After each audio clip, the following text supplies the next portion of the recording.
Return which benefits everyone in the economy. तो इसका जो बेनिफिट रहेगा वो सबको मिलेगा कंट्री के अंदर जितने भी लोग हैं, क्योंकि वर्किंग पॉपुलेशन ज़्यादा होने की वजह से तो इनके ऊपर बर्डन कम है, डिपेंडेंट पॉपुलेशन बच्चों का और बूढ़ों का, जिसकी वजह से मिसाल के तौर पर अगर एक फैमिली है उसमें 6 लोग हैं और 6 में से सिर्फ 2 जो है वो जॉब करते, तो 4 लोगों का बर्डन जो रहेगा दूसरे 6 में से वो भी इनके ऊपर ही पड़ता है। लेकिन अगर एक फैमिली है उनमें 6 लोग हैं, लेकिन 6 में से अगर 5 लोग अगर जॉब करते हैं और एक जो है वो नॉन वर्किंग है, तो इनका जो बर्डन रहेगा एक का वो 5 में डिवाइड हो जाएगा, यानी कि एक के ऊपर बहुत ज़्यादा बर्डन नहीं आता है अगर काम करने वाली पॉपुलेशन अगर ज़्यादा हो घर के अंदर।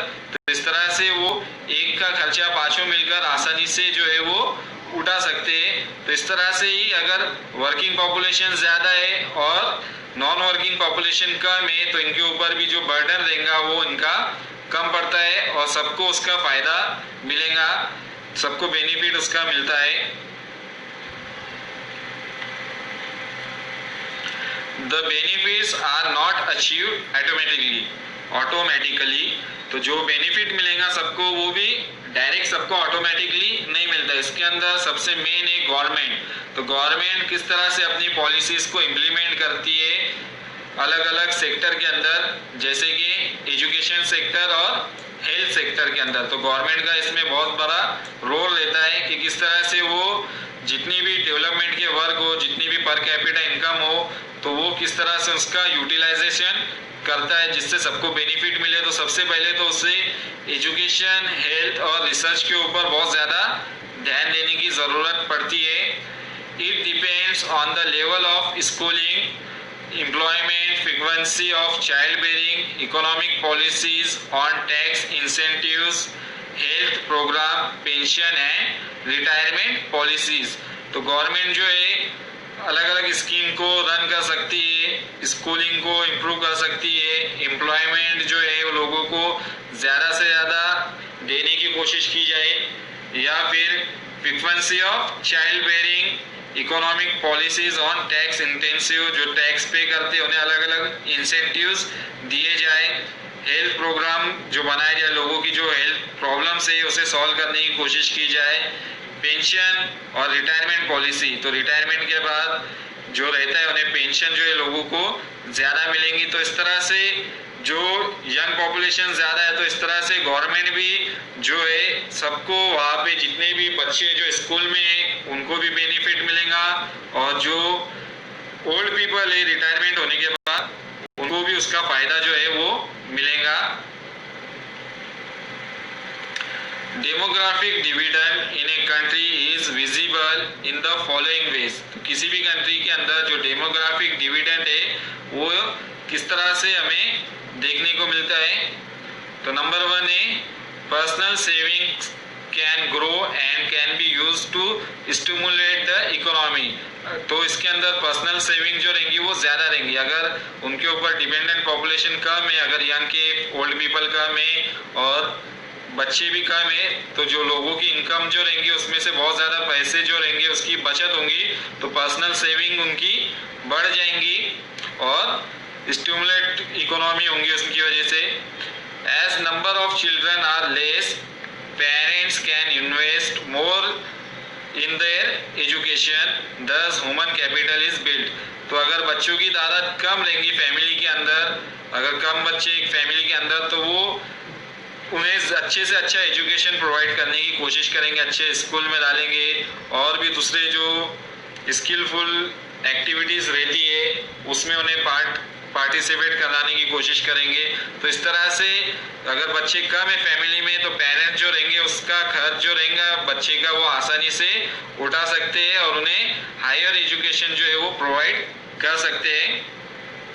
As more women join the labour force and become economically strong, जितनी ज़्यादा वुमेन जो रहेंगी वो जॉब करेंगी या लेबर फोर्स ज्वाइन करेंगी तो उतनी ज़्यादा जो रहेंगी कंट्री की इकोनॉमी वो भी स्ट्रांग बनेगी, क्योंकि वुमन जो रहती है बहुत सारी कंट्रीज के अंदर ज़्यादातर वो हाउस वाइफ जो रहती है वो रहती है, लेकिन अगर वही अगर जॉब करे वुमन भी, वो सेल्फ इंडिपेंडेंट हो जाए तो उनकी भी इनकम जो रहेंगी वो स्ट्रॉन्ग करेंगी, गवर्नमेंट की इकोनॉमिकली गवर्नमेंट को स्ट्रॉन्ग करेंगी, कंट्री को डेवलप में उनको बड़ा एक कंट्रीब्यूशन देखने को हमें मिलेगा। They contribute in the countries economic growth. तो जितनी तादाद में जो फीमेल पॉपुलेशन जॉब करेंगी तो उसकी वजह से जो कंट्री की इकोनॉमिक है वो उसकी भी ग्रोथ होंगी।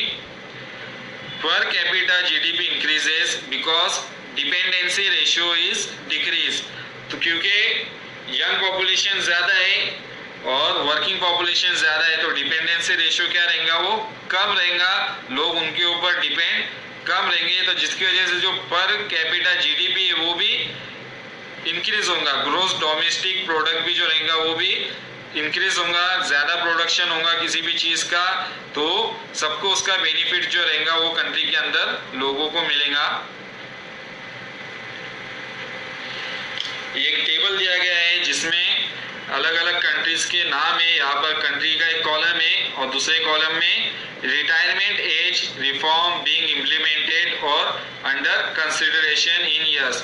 तो यहाँ पर कुछ कंट्रीज है और उस कंट्री के अंदर उनकी जो रिटायरमेंट एज है लोगों की वो दी गई है और उसमें क्या चेंजेस वो करने वाले। कुछ कंट्रीज जो है अपने रिटायरमेंट एज जो है वो बढ़ा रहे हैं लोगों की, यानी कि जहाँ पर उनकी अगर किसी कंट्री के अंदर 60 ईयर्स थी रिटायरमेंट एज तो उसे वो बढ़ाकर 62 ईयर या 65 ईयर करने की कोशिश कर रहे हैं। तो जैसे कि हम टेबल को एक्सप्लेन करूंगा अभी मैं।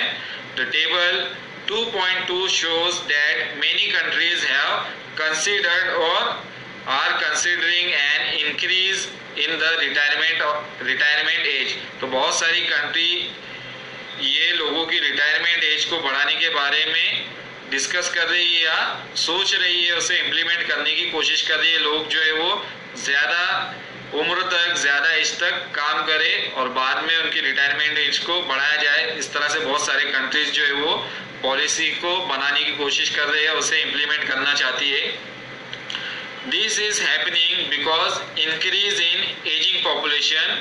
तो ये क्यों हो रहा है कि बहुत सारे कंट्री के अंदर जो एजिंग पॉपुलेशन है यानी कि जो ओल्ड पीपल है उनकी पॉपुलेशन ज़्यादा बढ़ गई as compare to young population.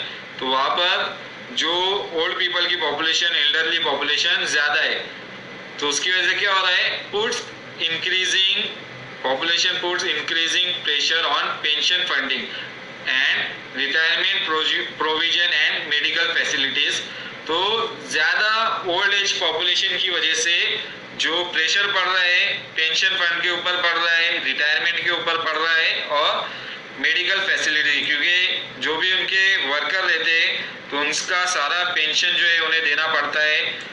उसके बाद रिटायरमेंट की जो फंड रहती है प्रोविजन वो उन्हें प्रोवाइड करना पड़ती है और मेडिकल फैसिलिटी भी उन्हें प्रोवाइड करना पड़ती है।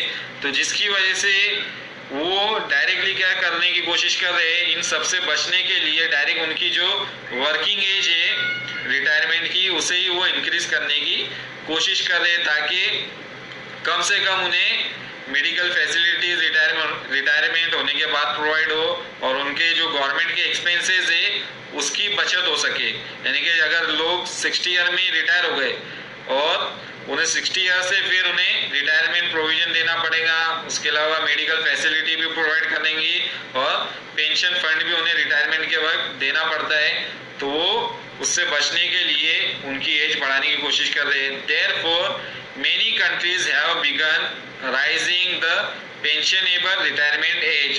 तो अगर उनकी पेंशनेबल रिटायरमेंट एज ज़्यादा हो जाएंगी तो वो ज़्यादा उम्र तक काम करेंगे। Increase in ageing population occurs because life expectancy of the population is increasing. तो जो लाइफ एक्सपेक्टेंसी इंसान कितने वक्त तक जिंदा रहेगा हम उसे कहते हैं, तो ये इंक्रीज हो गए। लोग जो एवरेज एज उनकी अब बढ़ चुकी है, ज़्यादा वक्त तक वो जिंदा रह रहे क्योंकि मेडिकल साइंस ने बहुत ज़्यादा तरक्की कर ली है।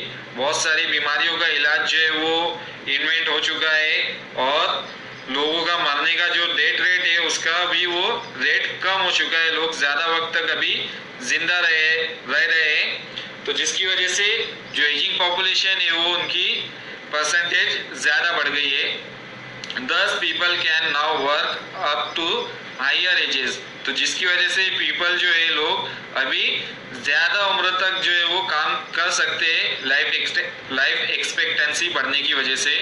फॉर एग्जांपल अगर हम टेबल में लेके Germany retirement age to increase gradually to 66 by to 67, यानी कि 2023 के अंदर अभी तक उनकी रिटायरमेंट एज जो है वो 66 ईयर है जर्मनी के अंदर काम करने की, तो उसे बढ़ाकर वो 1 साल बढ़ाने की कोशिश कर रहे हैं 2029 तक। वो इस पे इम्प्लीमेंट करेंगे 2029 तक 1 साल लोगों की जो रिटायरमेंट एज है उसे वो बढ़ाने की कोशिश करेंगे। उसी तरह यूएसए के अंदर रिटायरमेंट एज जो है वो भी करना चाहते हैं 67 ईयर्स। जो 1960 के बाद लोग पैदा हुए उनकी जो रिटायरमेंट की एज उसे बढ़ाकर वो 67 ईयर करना चाहते हैं।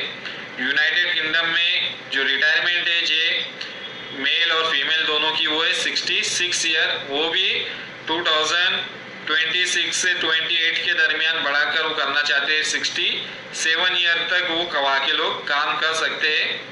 ऑस्ट्रेलिया के अंदर जो रिटायरमेंट एज है वो भी बढ़ाकर 67 ईयर्स करना चाहते हैं 2023 तक। चाइना के अंदर जो रिटायरमेंट एज है वो इंक्रीज करना चाहते हैं मेल फीमेल दोनों की 65 ईयर रिटायरमेंट की एज वो करना चाहता है चाइना 2045 तक, क्योंकि चाइना के अंदर भी जो यंग पॉपुलेशन है वो कम होते जा रही है या कम हो रही है, तो ये 2045 तक वो अपने लोगों की जो रिटायरमेंट एज है वो 65 ईयर्स की तक करना चाहते हैं।